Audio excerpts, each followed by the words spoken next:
기도하겠습니다. 하나님, 오늘 주신 말씀이 반드시 내 삶 속에서 이루어지는 말씀, 성취되는 말씀, 내 인생을 바꾸는 말씀, 우리 현장을 살리는 말씀으로 역사하게 도와주옵소서. 잠자는 나의 영적인 세계가 깨어나게 하시고 현장에 대한 마음이 더욱 뜨거워지게 하시고 우리의 가문과 가정을 향한 하나님의 계획이 더욱 명확해지는 귀한 날이 되게 하옵소서. 우리를 부르신 하나님의 그 놀라운 사랑, 또 그 놀라운 소명을 발견하게 하시며 내 인생의 천명과 소명과 사명이 확인되는 귀한 아침이 되게 하옵소서. 그리스도 대신 예수님의 이름으로 기도하옵나이다. 아멘.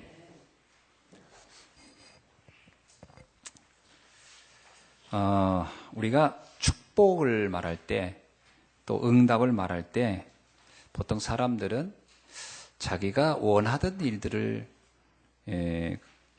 되어졌을 때, 그때 우리는 내가 축복받았다, 응답받았다 라는 말들을 하게 되죠. 그런데 사실은 성경은 좀 다르게 말을 하고 있어요.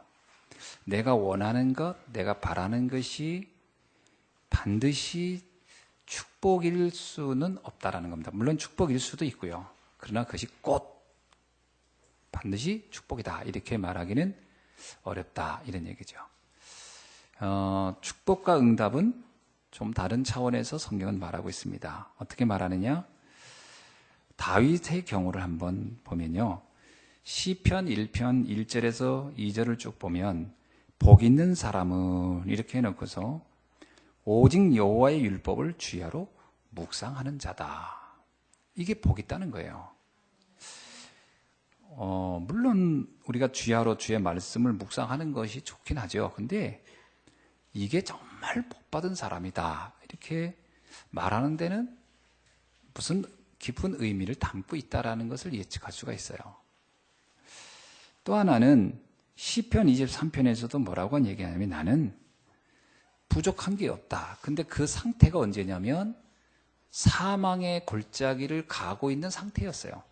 쉽게 말하면 다윗에게 지금 죽음이라는 문제가 아주 시시각각으로 다가오는 그런 아주 어려운 때인데 다윗은 뭐라고 하냐면 나는 부족함이 없다 이렇게 얘기해요. 어찌 부족함이 없을까? 분명히 좀 위험이 있고 어려움이 있는데 왜 그걸 부족함이 나는 없다라고 표현할까? 이런 부분이 좀 독특하지요. 우리 같으면 그런 상황에서 난 부족함이 없다라는 말은 잘 안 나올 거예요. 근데 다윗은 그렇게 표현을 했습니다.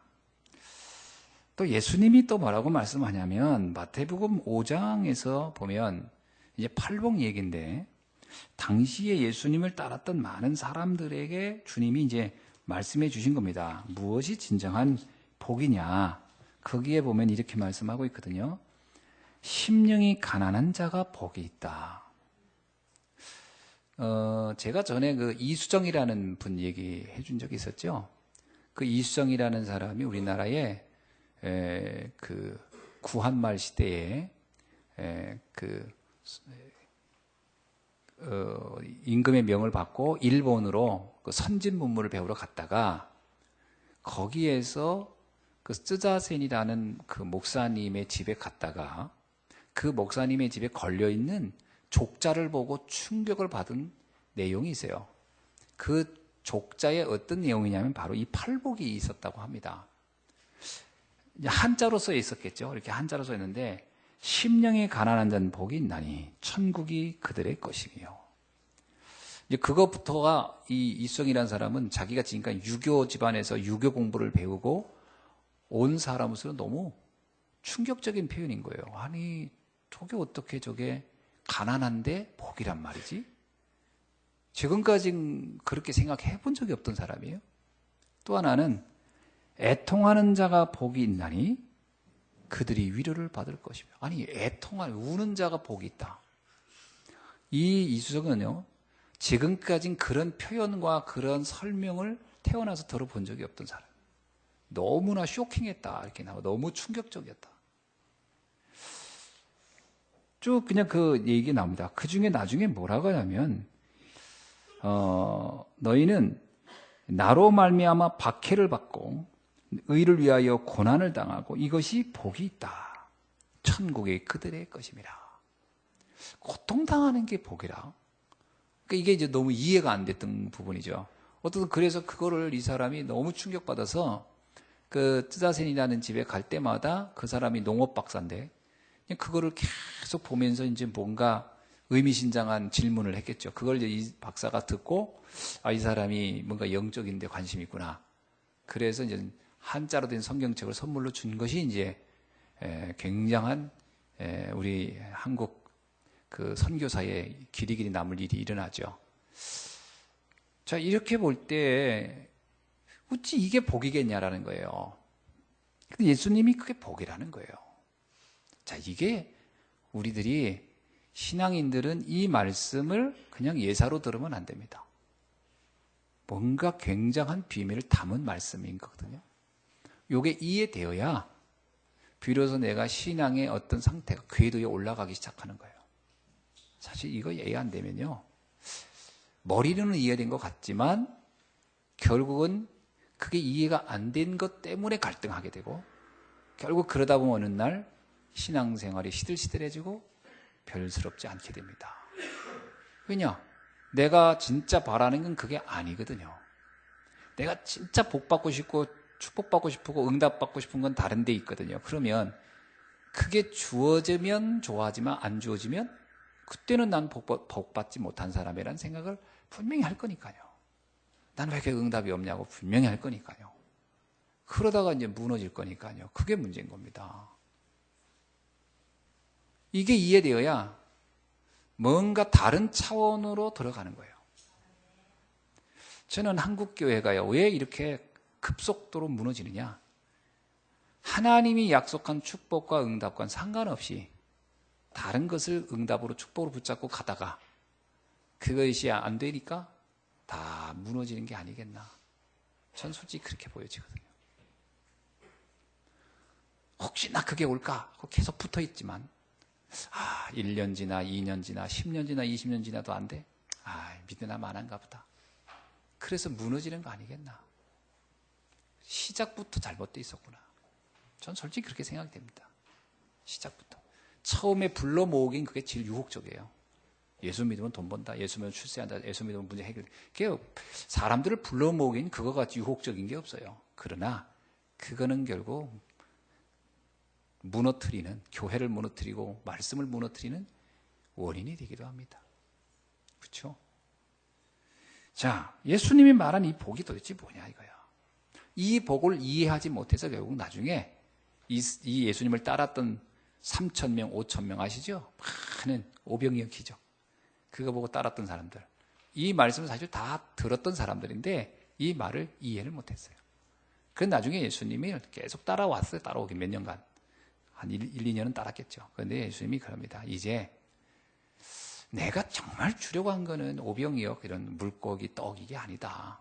그 얘기를 하니까 사람들이 뭐라고요? 요한복음 6장에 보니까 아닌데 우린 저게 관심이 있는데 우린 저거 받고 싶은데 난 저게 복이고 저게 축복인데 왜 저걸 이제 안 준다고 하실까? 주님이 그럽니다. 나를 먹어라. 더 충격적인 내가 생명의 떡이다. 나를 먹어라. 이게 이제 제자들이 그러니까 사람들이 그럽니다. 너무 어렵다 이런 얘기를 해요. 그 도대체 뭔 말을 하시려고 하는 겁니까? 그게 시작부터 잘못 알아서 그랬던 거예요. 그들이 다 떠나더라. 예수님을 다 떠났습니다. 왜? 사실 제가 원하는 게 안 오니까요.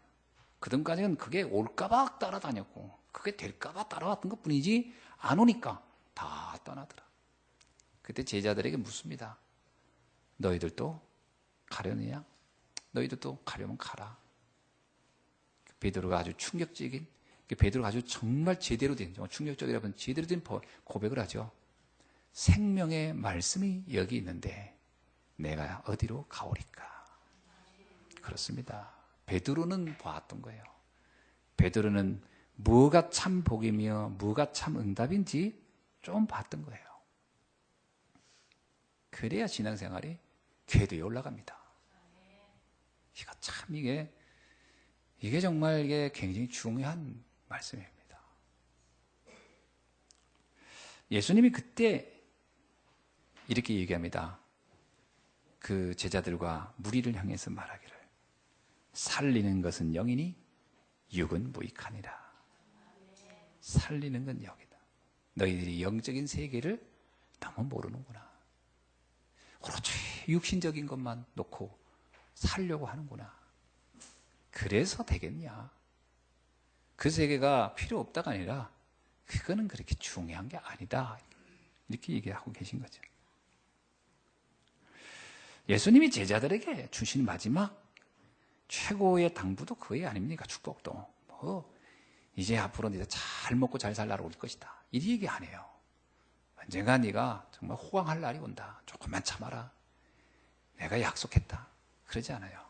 뭐라고 하냐면 너는 나가서 모든 족속에게 제자를 삼고, 그렇게 얘기를 합니다. 그러면서 뭐라고 하냐면 내가 너와 영원히 함께 할 것이다. 그거면 충분한 거다. 그리고 주님은 가버리셨어요.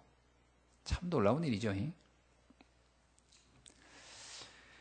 뭐가 참 축복이며 응답일까를 잘 봐야 되거든요. 바울은 이렇게 고백합니다.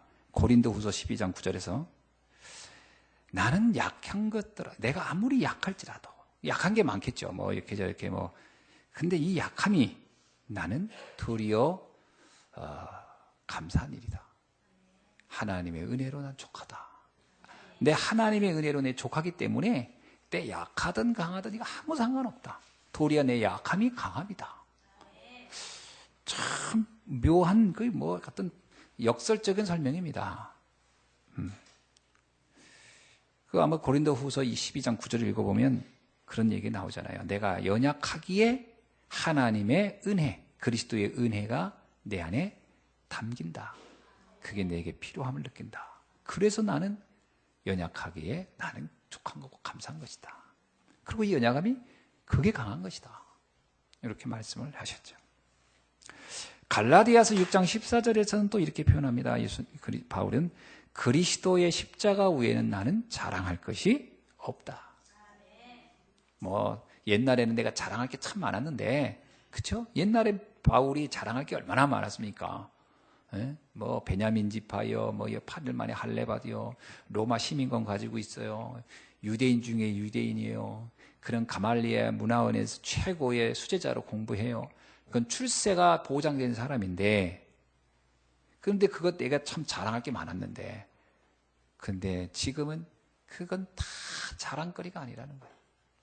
내 진정한 자랑거리는 그리스도의 십자가뿐이다. 바울이 뭔가를 본 거죠. 뭔가를 봤다고 볼 수 있죠. 뭔가를 깨달은 겁니다. 빌립보서 4장 11절로 12절에도 나는 궁핍해도 부유해도 어떤 상황이 와도 나는 상관이 없다. 그렇게 말을 합니다. 참 이게 어떻게 해서 이런 고백을 하게 됐을까? 뭘 이들은 봤을까? 뭘 봤고 뭘 알았길래 이런 말을 했을까? 또 예수님은 무엇을 우리들에게 알리기 위해서 이렇게 말씀을 하셨을까?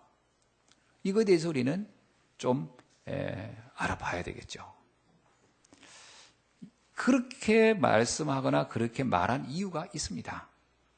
그것은 모든 사람은 한 사람도 예외 없이 창세기 3장의 근원적 문제, 근본적 문제에 다 잡혀 있기 때문에 그렇다. 이게 문제입니다. 그러면 그 근본 문제에 빠졌다는 말이 정확히 뭐냐라는 거예요. 뭐겠습니까? 성경을 통해 보면 첫째입니다. 영적으로 죽었다라는 거예요. 사람들이 영적으로 죽어 있다라는 겁니다. 이게 영적으로 죽었단 말이 이게 굉장히 중요한 얘기예요. 여러분, 육신적으로도 문제가 오면 사람이 참 이게 보통 어려운 게 아니잖아요. 근데 정신 문제 오면 어떻습니까? 사람이 멀쩡한데 육체는 멀쩡한 정신 문제. 가끔 이게 뭐 구걸하러 다니는 사람도 보면요, 사지 멀쩡해요. 정신 문제가 간 거지. 가끔 여기 지나가는 사람 중에 한 남자 있는데요, 온갖 짐은 다 지고 있어요. 뭐 같은 뭐 무슨 짐인지. 그리고 이 사람은 계속 천안 여기를 돌아. 늘 바삐 돌아. 내가 보면 거진데 뭘 이렇게 많이 주렁주렁 다 그리고 돌아. 그리고 띵박 모자 하나 쓰고서. 그래서 내가 가만히 보는 거예요. 저 사람은 어디를 향해 가지? 그냥 가는 거예요. 어딘가를. 그리고 나보면 보면 또 거기 와 있어. 계속 빙빙빙빙빙. 이게 간 거죠. 육신적으로도 문제가 있어도 힘든데 영적으로 문제 오면 더 심각하죠. 근데 이게 정신적인 문제가 가도 문제인데 영적으로 맛이 가면 어떻게 될까요? 영이 죽었단 말은 뭘까요? 영이 죽었다. 자, 예를 봅시다. 창세기 2장 17절에서 하나님이 아담과 하와에게 이 선악과를 먹는 날엔 네가 정령 반드시 죽으리라. 무슨 죽음이죠? 영적 죽음이에요. 로마서 5장 12절에서 바울은 이렇게 얘기합니다.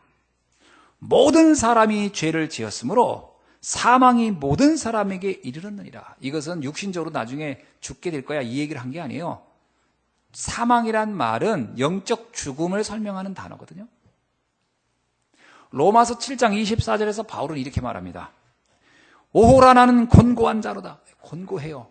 아니 내가 다 가졌는데 모든 걸 다 소유했고 뭔가 누리고 있는 것 같은데 나는 뭐 사회적인 배경도 뭐 여러 가지 입장도 다 좋은데 나는 앞으로 출세 가도를 달릴 사람인데 뭐냐? 나는 곤고하다는 거예요.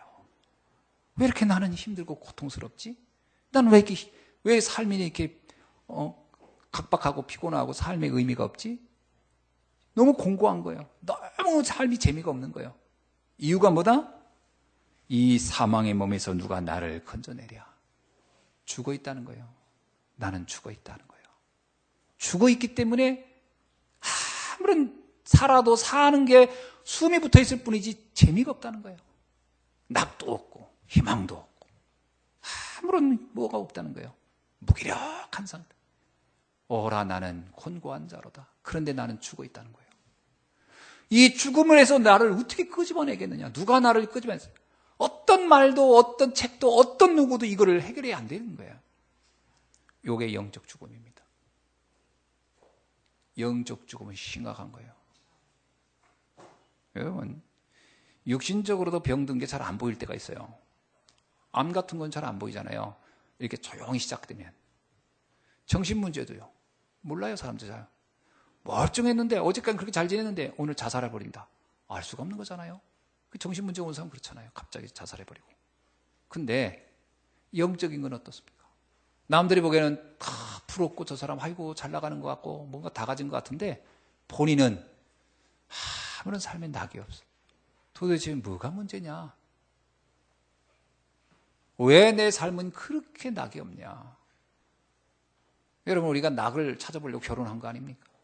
뭔가 행복해 보려고 아이도 나보고 뭔가 해보려고 무슨 기능도 배우고 뭐 학교에서도 다녀보고 뭐도 해보고 다 해보는 거 아닙니까? 이것도 배우고 저것도 배우고 여행도 다녀보고 다 하는데 그때뿐이야. 그때뿐이야. 낙이 없어. 참 삶이 왜 이렇지? 왜 그러죠? 영이 죽어서 그렇습니다. 영이 죽어서. 이거를 사람들이 잘 몰라요. 두 번째는 영이 죽은 사람의 특징이 있어요. 분별이 안 됩니다. 분별이 안 돼요. 죽었기 때문에. 뭐가 뭘 어떻게 살아야 될지 몰라서 아무거나.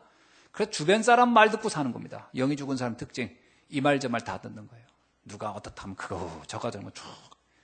귀가 왜 얇은지 아세요? 분별이 안 돼서 귀가 얇은 거예요. 분별 있는 사람 웬만한 말에 끄떡도 안 해요. 분별이 안 되니까 누가 이거 좋다더라면 쭉 누가 잘못해서 쭉 하고. 죽은 사람의 특징입니다. 분별이 없어요. 그러니까 여러분 내가 분별이 없는데 뭔가 내가 분별이 없는데 뭐가 있어. 그러면 누가 나한테 다가올까요? 사기꾼이 다가와요. 분별이 없으면. 사람이 분별이 없으면 사기꾼이 다가와요. 똑같습니다. 우리의 영의 분별이 없으면 누가 오냐? 사단이 와요. 잘 압니다. 우리 인생이 어떤지를. 왜? 내가 지금 갈급하거든요. 허무하고 허탈하거든요. 사단이 와서 미끼를 던집니다. 그 첫 번째 미끼가 뭔지 아시죠? 물질로 한번 행복해봐. 창세기 6장 네피림입니다. 물질로 행복해봐. 많은 날들을 그걸 따라다닙니다. 그러는 데 내 인생은 다 늙어가는 거예요. 그 물질 따라 어느 날 보면 백발이 돼 있어요. 근데 그거요. 붙잡기까지는 그게 굉장히 있어 보여요. 그 이러잖아요. 가다 이렇게 무렵 문구 있죠. 인생 역전, 로또 당첨. 사람들이요, 로또 당첨되면 인생 역전 될 것 같아요. 그게 굉장한 유혹이거든요. 그래서 그냥 계속 긁는 겁니다. 어느 날 내 인생에. 그 긁는 거에 희망이 없다 싶으면 뭔가에 거기에 매진합니다. 인생을 한번 역전시켜 보려고. 안 돼요. 여러분 아시지 않습니까? 지난번 롯데그룹 싸우는 거 봤어요? 하나 싸우잖아요.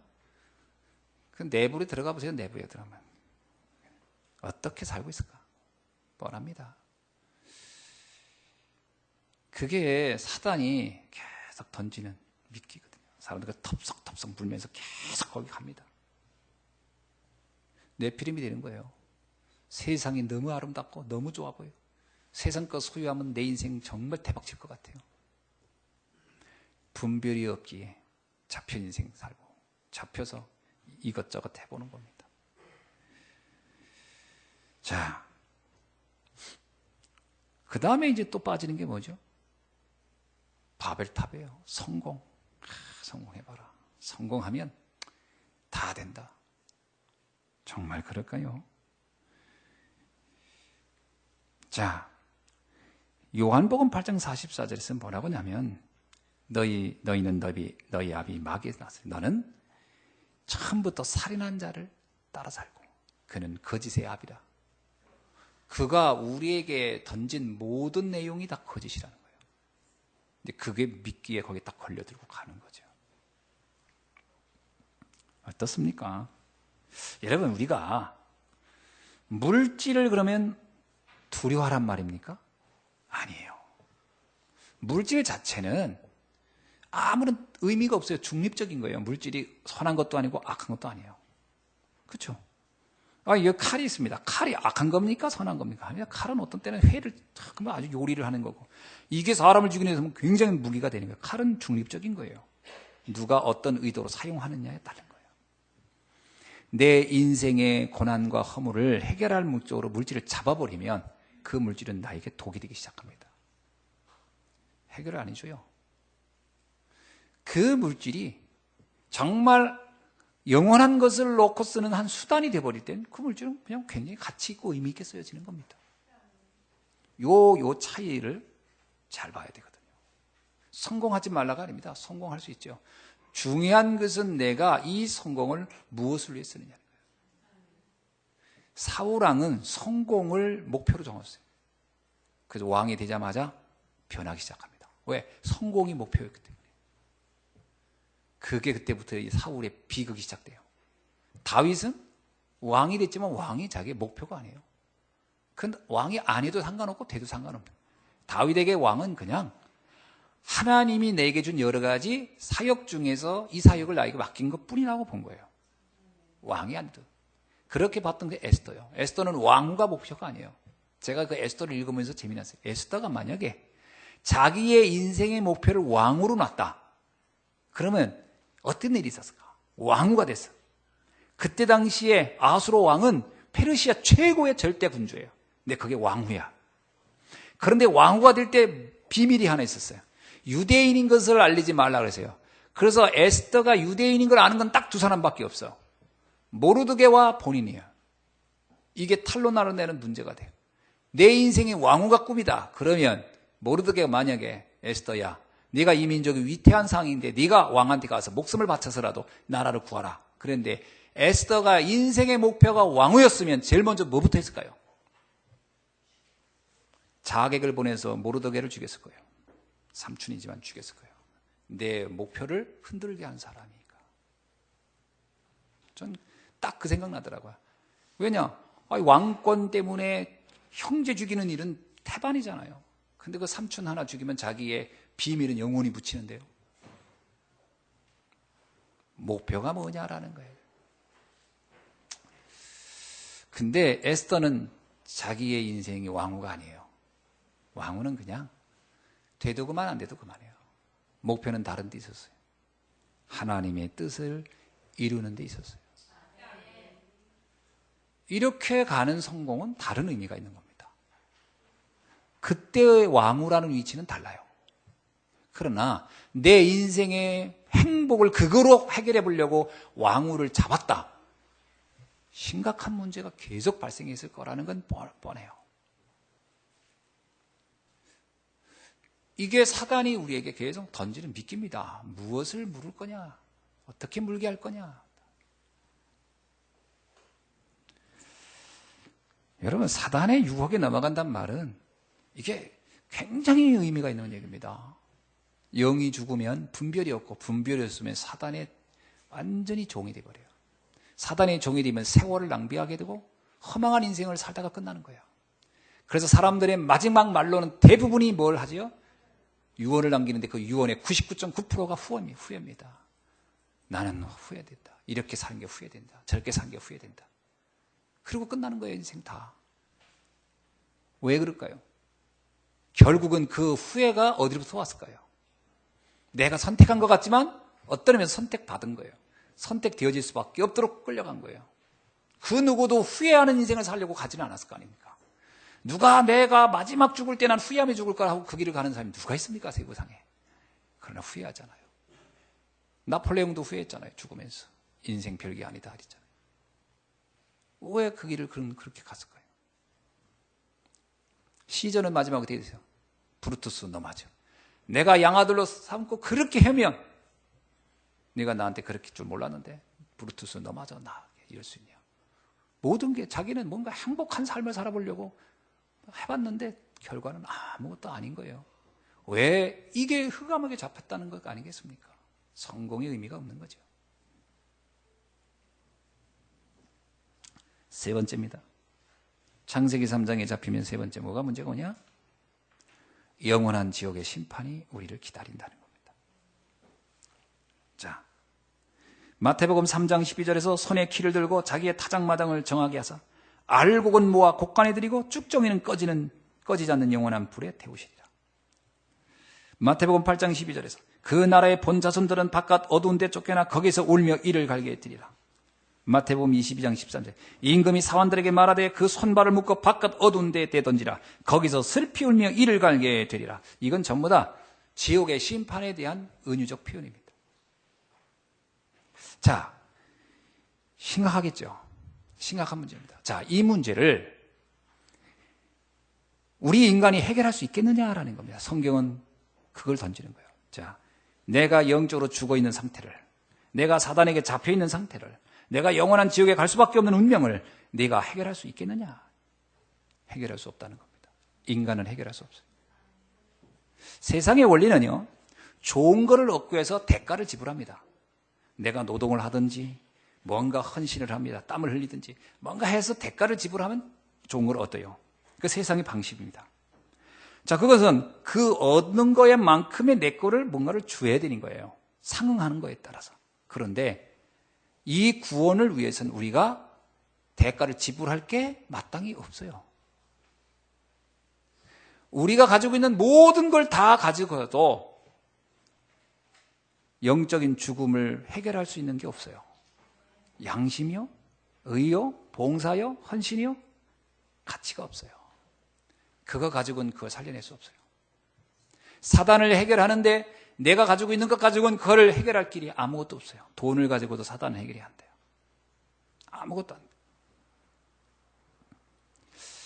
그래서 하나님께서 우리가 대가를 지불할 게 없음을 알았어요. 지불할 수 없음을 알았어요. 그래서 하나님이 대가를 대신 지불해 주는 겁니다.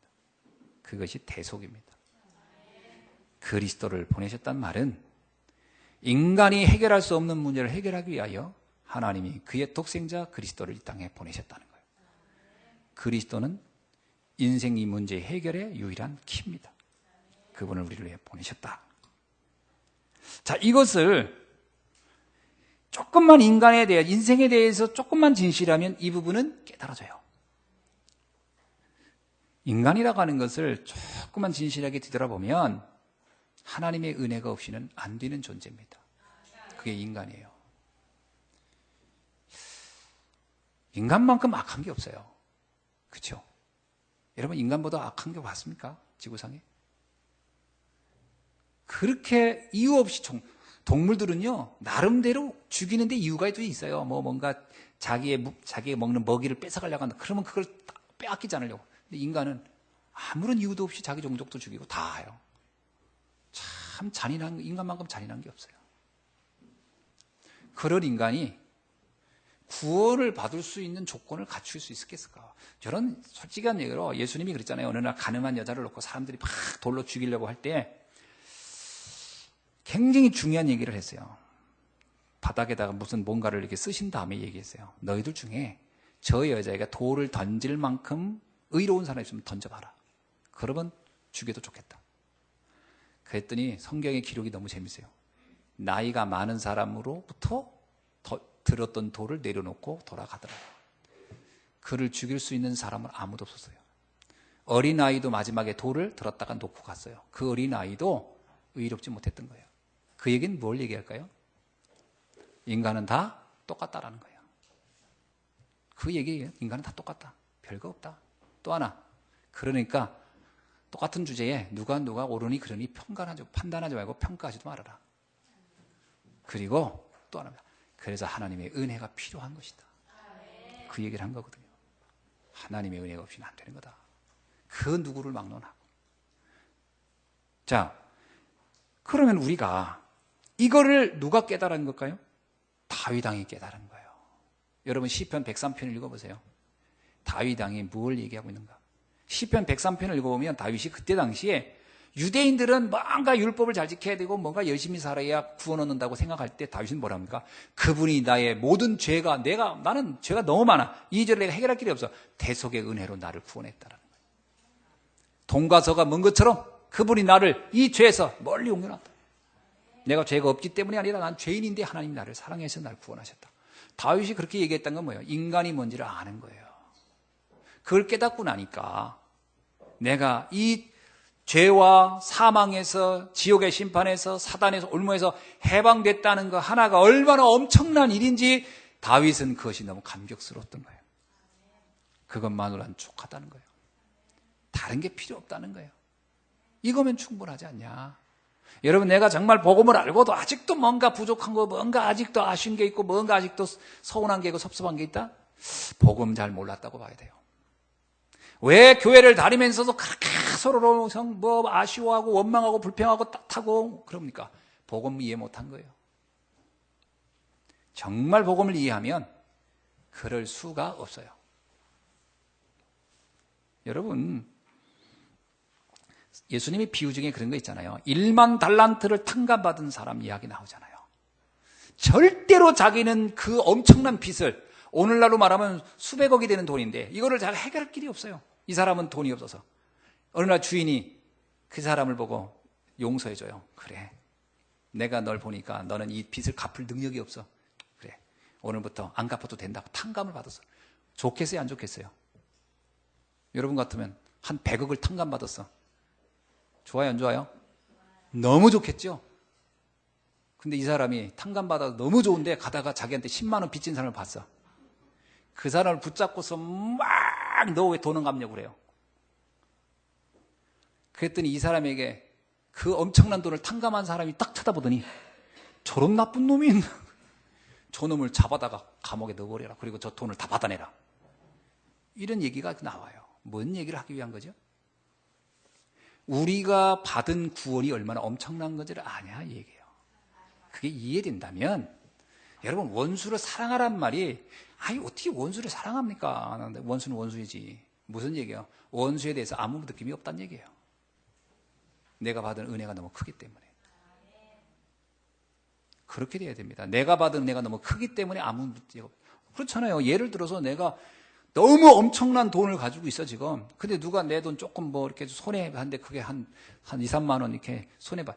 그거 가지고 막 핏대 세우고 싸우겠습니까? 내 호주머니에 수백억 있는데? 그런 예는 없죠. 근데 막 싸우고 있다. 그럼 이 사람은 내가 가지고 있는 돈의 가치를 모르고 있는 거예요. 내가 가지고 있는 게 그렇게 많은 돈이 되는지를 모르고 있는 거지. 그렇게 싸우고 있는 거지. 그래서 다윗 왕이 그걸 깨달은 거예요. 여호와는 나의 목자시니 나는 부족함이 없다. 주님이 내게 나와 함께 하기만 한다면 난 아무것도 필요한 게 없다. 실제로 다윗이 사울왕에게 쫓길 때 사울왕에 대해서 원망이 없어요. 참 신기하게. 아니 사울왕은 자기를 이렇게 죽이려고 해요. 아무런 죄도 없는데. 그것도 그 사울왕의 단순한 질투 때문에 다윗이 그거에 대해서 원망 안 합니다. 도리어 부하들이 그래요. 임금님, 장군님이지 그때는 임금이 아니죠. 장군님, 저 사울왕 저거 죽여버립시다 그래요. 거기 이렇게 표현해요. 저 개 같은 인간을 죽이자고 그래요. 얼마나 하는 짓이 개 같았으면 그렇게 해서 다윗이 뭐라고 합니까? 내버려 둬라. 하나님이 기름 부어 세운 종인데 내가 함부로 건드리면 안 된다. 그 얘기는 뭐예요? 나는 관심 없다. 나는 거기에 대해서 내가 좀 설사 좀 내가 위험스러워서 피하지만 내 마음에 막 분노도 없고 아무것도 없다. 왜 그런 마음이 가능했을까요? 사울왕이 이뻐서요? 이쁠 리가 있습니까? 이쁜 게 아니에요. 상관이 없는 거예요. 여러분 상관이 없어야 돼요. 그게 삼자가 볼 땐 원수 사랑하는 것처럼 보일 거예요. 아니 저 사람 너한테 그렇게 해코지는 너는 왜 저 사람이 아무렇지도 않냐? 이해돼야 되는 거예요. 원수 사랑이 이해되십니까? 그걸 이해 못하고 원수를 사랑해 보려고 하니까 힘든 거지. 그 미워 죽여놓는 인간 놓고서 사랑하라 하니까 내가 사랑한다. 사랑이 됩니까 그게? 근데 줘받고 싶지. 절대 안 돼. 하나님 은혜가 큰 게 깨달아져야 넘어가는 거예요. 그러니까 다윗이 뭐냐? 이게 축복이구나. 이게 내가 받은 응답이구나. 이거야말로 가장 큰 것이구나. 그 예수님이 그렇게 하는 거예요. 심령이 가난한 자 복이 있다. 네가 정말 심령이 가난해봐 하나님의 은혜를 사모할 거 아니냐. 그 하나님의 은혜를 체험하고 나면 이야 이게 복이구나라고 알게 될 것이다. 지금까지 한 번도 그런 세계를 네가 본 적도 없지 않냐. 그런 건 네가 그야말로 뭐 이 고양이 눈물만큼도 맛을 본 적이 없지 않느냐. 그러니까 세상에 뭐 복이 있네 없네 뭐 나는 힘드네 어쩌네 하는 거 아니냐. 안 그렇다는 거예요. 그게 체험돼야 됩니다. 아멘. 그걸 우리에게 지금 그리스도가 십자가의 죽으심으로 그걸 너에게 주셨다는 거예요. 발견하시기 바랍니다. 발견해야 돼요. 내가 엄청난 보화를 받았는데 성경에 이렇게 나와 예수님이 그걸 마치 땅속에 묻어놓고 없다고 하는 사람과 같은 거예요. 땅에다 묻어놓고 나는 아무것도 받은 게 없어. 그런 어리석은 사람이 어디서 어리석은 사람이에요. 내가 받은 축복이 얼마나 엄청난지 여러분 깨달으셔야 됩니다. 잘 이해가 안 된다고요? 그게 사단에게 속아서 그래요. 진짜 생각해 보세요. 정말 억울한 원수 가만히 생각해 보세요. 인간적으로 생각해 보세요. 이치로 보세요. 그 사람이 얼마나 불쌍한 인간인가. 한없이 불쌍한 인생이에요. 여러분 다윗이 사울을 가만히 생각해 봤어요. 사울을 가만히 생각. 미워 죽은 게 아니에요. 저 인간 어쩜 저렇게 사람이 저러냐. 이게 아니에요. 불쌍한 인간이구나. 불쌍하구나. 완전히 문제에 잡혀가지고 불쌍하구나. 내가 어떻게 도와줄 수 없을까. 이렇게 가는 거예요. 그 눈이 열려야 됩니다, 여러분. 그거 안 열리면 복음을 하고 하는 건 단어로 이해해서 되는 게 아니에요. 뭐 예수는 그리스도, 뭐 모든 문제 해결자. 도대체 그게 어떻다는 거예요, 나한테. 그 단어는 아무런 힘이 없어요. 그 의미가 이해돼야 돼요.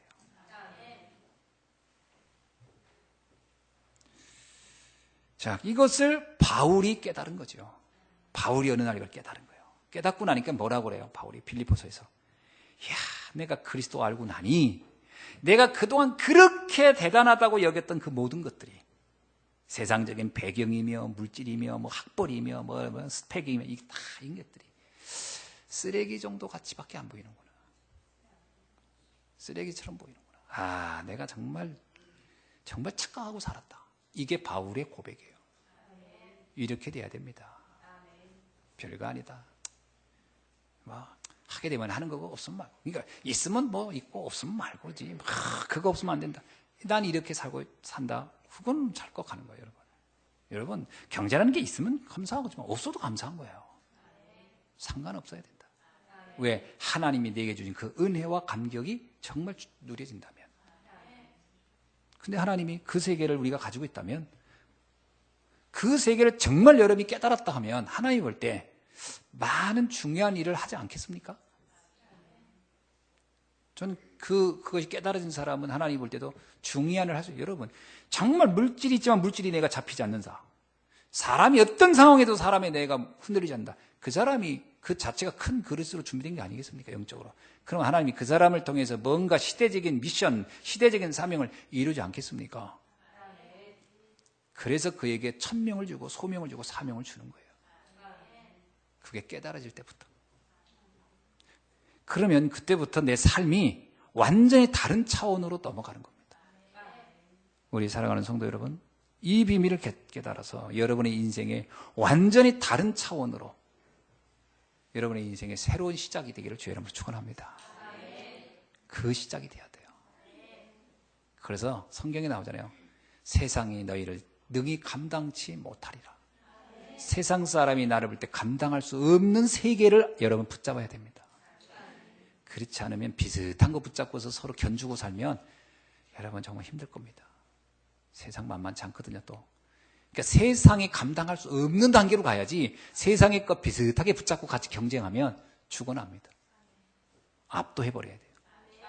세상을 부러워하지도 말고 두려워하지도 말고 그리고 배척도 하지 말라 그랬잖아요. 정복하고 앞서가라. 그걸 어떻게 가능합니까? 이 세계가 보여야 가능한 거예요. 깨닫는 날이 되길 주의 이름으로 축원합니다. 자, 이거를 알고 난 사람들의 이야기예요. 성경은 이걸 아는 사람과 알지 못하는 사람의 이야기들이에요. 결국 그 얘기 아닙니까, 여러분?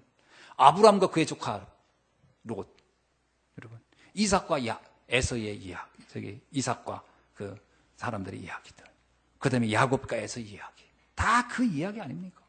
요셉과 그의 형제들의 이야기, 그 세계를 본 사람과 보지 못한 사람의 이야기. 자, 그러는 중에 이 비밀을 알았던 사람들의 이야기가 우리가 창세기에 보면 아브람, 이삭, 야곱, 요셉이에요. 그들은 처음부터 그 세계를 깨달았어요. 하나님의 은혜지요. 아니까 떠날 수 있는 겁니다. 아니까 그 세계를 붙잡고 하나님 앞에 나갈 수 있는 거예요. 그래서 아브람과 이삭과 야곱의 가문에서 누가 태어났냐? 요셉이 태어났어요. 요셉이 그러한 영적 세계를 아버지로부터 들었겠죠. 당연히 들었겠죠. 그래서 성경에 보니까 그의 나이 17살에 꿈을 꿨다 이 얘기 나와요. 여러분, 표현이 꿈이지 여기서 요셉이 이 꿈은 단지 우리가 자다가 꾸는 꿈 이런 꿈을 얘기하는 게 아닙니다. 우리가 단순히 이렇게 어떤 환상 또는 어떤 무슨 어떤 나의 어떤 그 야망 또는 어떤 막 열망 이게 아닙니다. 그 얘기가 아니에요. 여기서 말하는 꿈은. 그가 17살 때 요셉이 17세 때 이제 두 가지 꿈을 꿔요. 하나는 어떤 꿈을 꾸죠? 곡식단이 나에게 절하는 꿈.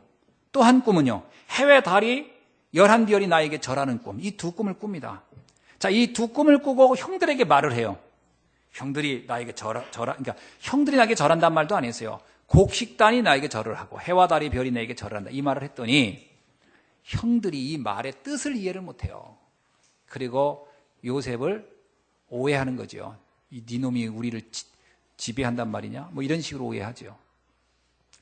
그런데 나중에 창세기 45장 5절에 8절에 보면 요셉이 이 꿈을 어떻게 그가 이해했는지가 나오고 있어요. 요셉이 이 꿈에 대한 해석입니다. 내가 그때 꾼 꿈은 이런 뜻이었다라고 말하는 게 나와요. 뭐지요? 한번 봅시다. 창세기 45장 5절입니다. 당신들이 나를 이곳에 팔았다고 해서 근심하지 마소서. 한탄하지도 마소서. 하나님이 생명이 구원하시려고 나를 당신들보다 먼저 보내셨나요? 형들이 자기를 그 꿈 꾼 것 때문에 질투해서 그리고 아버지가 자기 동생인 요셉을 더 이뻐하는 것이 더 위하는 것이 질투해서 이 동생을 죽이려고 하다가 차마 죽이기 뭐하니까 노예로 팔았던 사건이에요. 자, 그래서 노예로 팔려가서 엄청 고생한 겁니다. 사실은 인간적으로 말하면. 그런데 나중에 요셉이 형들에게 뭐라고 얘기하냐면 나를 그때 그렇게 죽이려고 하고 나를 팔았다고 해서 한탄하지 말라는 거예요. 왜? 나는 처음부터 알고 있었다는 거예요. 어떻게 하고요? 그 꿈이 요셉에게 준 언약입니다. 하나님이 7절이에요. 45장 7절. 하나님이 그 큰 구원으로 당신들의 생명을 보존하고 당신들의 후손을 세상에 두시려고 나를 당신들보다 먼저 보내셨나이다. 8절에 그런즉 나를 이곳으로 보내니는 당신들이 아니요. 형들에게 말하면 나는 한 번도 형들을 원망해 본 적이 없다. 그건 뭐예요? 형들을 사랑했단 말입니까? 아니에요. 상관이 없었다는 얘기예요. 관심이 없어요. 하나님이 내 인생을 완벽하게 인도했음을 알았기 때문이에요. 그러면서 뭐라고 하죠? 하나님이 나를 바로의 아버지로 삼으시고 그 온 집의 주로 삼으시며 애굽 온 땅의 통치자로 삼으셨나이다.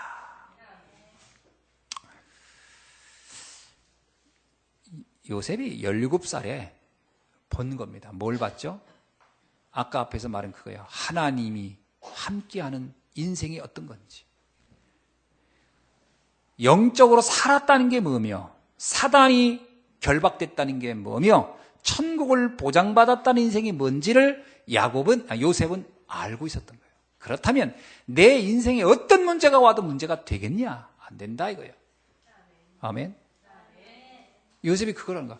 어떤 문제가 와도 이게 문제가 되겠냐는 거예요. 왜? 근본적으로 나는 이미 저주와 재앙을 받을 사람이 아닌 것을 알았어요. 그러면 그런 나에게 오는 문제는 뭐다? 거기는 하나님의 위대한 계획이 숨겨져 있는 거예요. 그 계획이 도리어 기대되는 거예요. 가슴 떨리게. 그렇게 형들한테 말하기를 형들이 나를 팔을 때니 형들은 나를 죽이려고 한 것처럼 여길 거 가지고 뭐 그동안 죄책감을 느끼고 힘들었습니까? 상관없어. 나는 처음부터 알았다는 거예요. 이 문제 속에 숨겨진 하나님의 위대한 계획을 나는 알았다는 거예요. 얼마나 멋있습니까, 여러분? 근데 그게 17살 깨달았다는 거예요. 참, 제가요, 아까도 그 얘기했는데, 젊음이 좋은 면과 나쁜 면이 있어요. 젊으면 뭐든지 할 수 있지만, 그 젊다는 것 때문에 또 자기 생각 외에는 또 잘 못해요. 뭐 아쉬움도 없고, 다 될 것 같고. 이러잖아요. 젊었을 때는, 세월이 쇠털같이 많다고 그래요. 쇠털같이 많다. 쇠털이 뭔지 알죠? 우리 랩런트? 소털. 소 몸에 있는 털 세봐. 얼마나 많은가. 내 앞으로 날이 소털처럼 많다는 거예요. 그 옛날 분들 그러잖아요. 쇠털처럼 많은 날들. 옛날 보면요. 털 다 뽑아지고 남은 거 몇 개 없어요, 이제. 인생은 후딱 가는 겁니다. 여러분, 그래서 하나님이 나와 함께 해야 되는 거예요. 요셉이 그거를 알았던 거죠. 근본적인 문제에 인생의 방황이 끝나버린 거예요. 17살 때 참 그 어린 나이에 뭘 알았냐? 알았어요. 누구가 알았죠? 다윗도 그걸 알았어요. 그것도 목동일 때 알아들었어요. 하나님이 나와 함께 한다는 게 뭔지. 여러분, 모세는 80에 알았어요, 사실은. 80년간 그렇게 방황하다가. 80의 인생을 보세요, 모세의 80의 인생이. 아무것도 남은 게 없었어요, 80까지는. 뭐 내놓을 거 얘기할 게 아무것도 없었어요. 근데 그걸 깨닫는 날로부터 모세의 인생은 완전히 바뀌었어요. 오늘 여러분의 인생의 오늘이 그날이 되길 주의 이름으로 축원합니다. 진짜 하나님이 나와 함께한다. 그러면 나의 수준, 능력 아무 상관없어요. 바울이 뭐라고 얘기합니까? 내 약함이 도리어 감사한 것이다.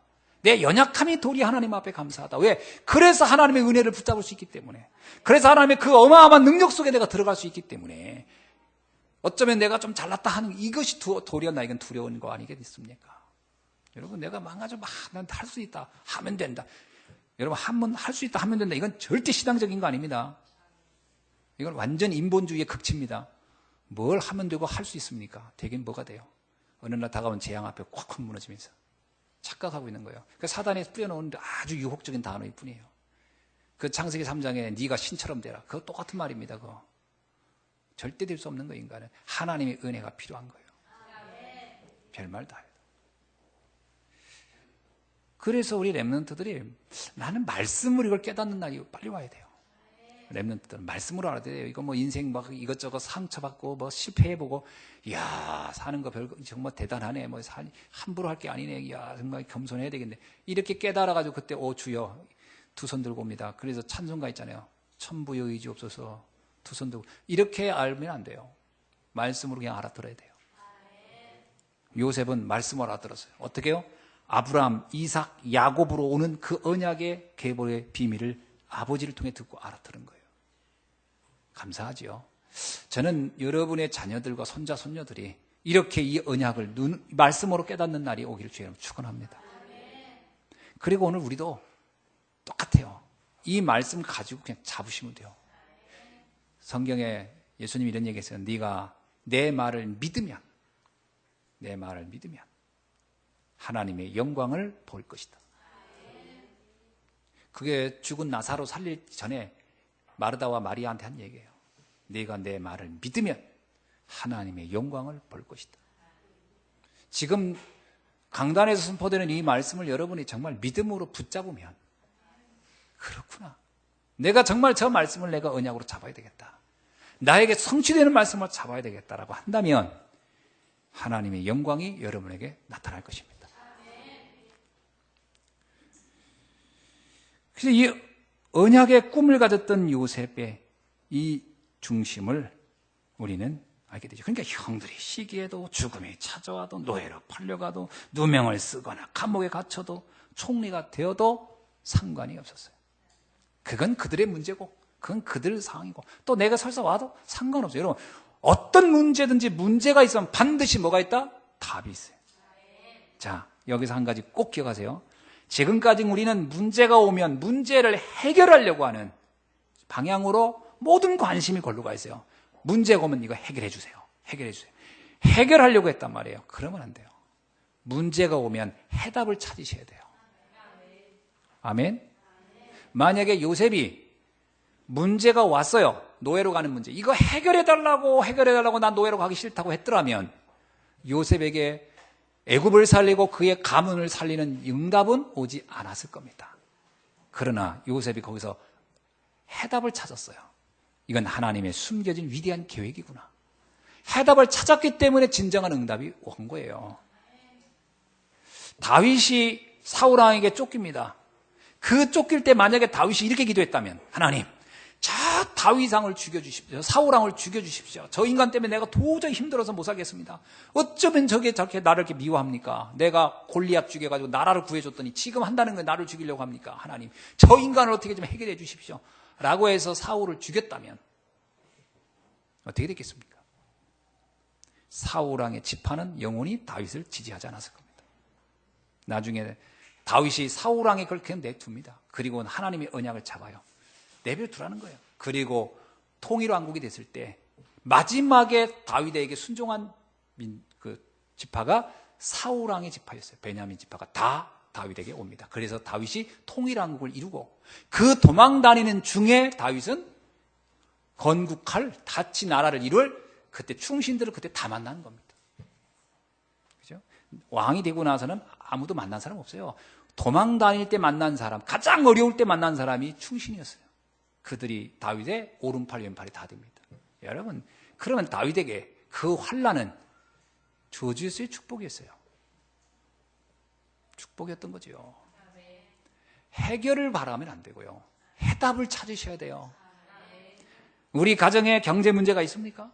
우리 가정에 자녀 문제가 있습니까? 우리 가정에 건강 문제가 있습니까? 우리 가정에 인간관계 문제가 있습니까? 이걸 해결을 해달라고 하지 마시고 하나님의 말씀을 붙잡고 이 문제 속에 하나님의 계획이 뭔지를 찾아보셔야 돼요. 복음과 전도와 선교의 유익한 길로 이 길이, 이걸 어떻게 하나님이 원하시는지, 내가 이곳에 어떻게 결단하시길 원하는지, 내가 이걸 통해 어떤 눈을 열시길 원하시는지, 어떻게 내가 갱신하기를 원하시는지, 내가 무엇을 어떻게 하기를 원하시는지, 이게 발견되는 날로부터 우리의 인생의, 우리의 가문의 문제는 축복으로 바뀌어질 것입니다. 그 응답의 날이 되기를 주의 이름으로 축원합니다. 자, 말씀을 맺습니다. 우리가 지금 구원의 그 어마어마한 축복 속에 있다고 하는 것을 잊지 않으셔야 됩니다. 정말 예수가 그리스도라는 이 비밀을 하나 붙잡았던 것만으로 우리는 가장 든든한 반석 위에 내 인생이 세워져 있다는 것을 믿으셔야 됩니다. 절대로 난 무너지지 않는 축복의 발판을 가진 사람이다. 아멘이죠? 자, 이 축복을 가지고도 시달리면 이거야말로 억울한 거예요. 두 번째입니다. 문제 속에서 절대로 여러분 방황하거나 당황하지 말고 속지 말고 흔들리지 마시고 그 안에서 하나님의 숨겨진 답을 찾는 날이 되길 주의 이름으로 축원합니다. 그리고 하나님의 말씀은 반드시 성취됩니다. 그래서 여러분이 하나님의 말씀을 의지하고 그 말씀은 반드시 1.1핵도 가감없이 이루어진다는 걸 믿으시고 히브리서 4장 12절의 말씀처럼 모든 말씀에 성취된 비밀 속에 여러분이 인도되고 있음을 믿으시기 바랍니다. 오늘의 말씀을 여러분의 은하로 잡는 날이 되길 바랍니다. 그리고 하나님이 여러분을 현장 살리는 주역으로 부르셨다는 거 꼭 잊지 마시고 내가 이 언약 붙잡고 있는 동안에 마치 요셉 때문에 그의 형들과 가문이 살아난 것처럼 여러분이 이 언약 잡는 날로부터 여러분 때문에 여러분 주변의 모든 가정과 가문과 아는 모든 사람들이 살아나는 역사가 일어날 줄로 믿습니다. 이 일의 주역으로 쓰임받기를 주님의 이름으로 축원합니다. 기도하겠습니다. 하나님 감사합니다. 오늘 주신 말씀을 우리가 참고사항으로 듣지 않게 하시고 또 내 가슴을 잠시 위로하는 말씀을 받지 않게 하시고 하나님의 영원한 답으로 붙잡게 하여 주옵시고 나에게 하나님이 친히 주의 종의 입을 통해 전해지는 음성으로 들려지게 하시며 나를 통해 성취될 말씀으로 붙잡게 하여 주셔서 하나님 내가 이 땅에 사는 동안 가장 행복한 자라는 사실을 다시 한번 확인하고 나를 통해 하실 하나님의 위대한 계획 속에 들어가는 날이 되게 하여 주옵소서. 오늘 또 요셉이 잡았던 이 언약적 축복, 언약의 꿈을 가졌던 요셉의 모습이 우리의 신앙의 고백이 되게 하여 주옵소서. 그리스도 되신 예수님의 이름으로 기도드리옵나이다. 아멘.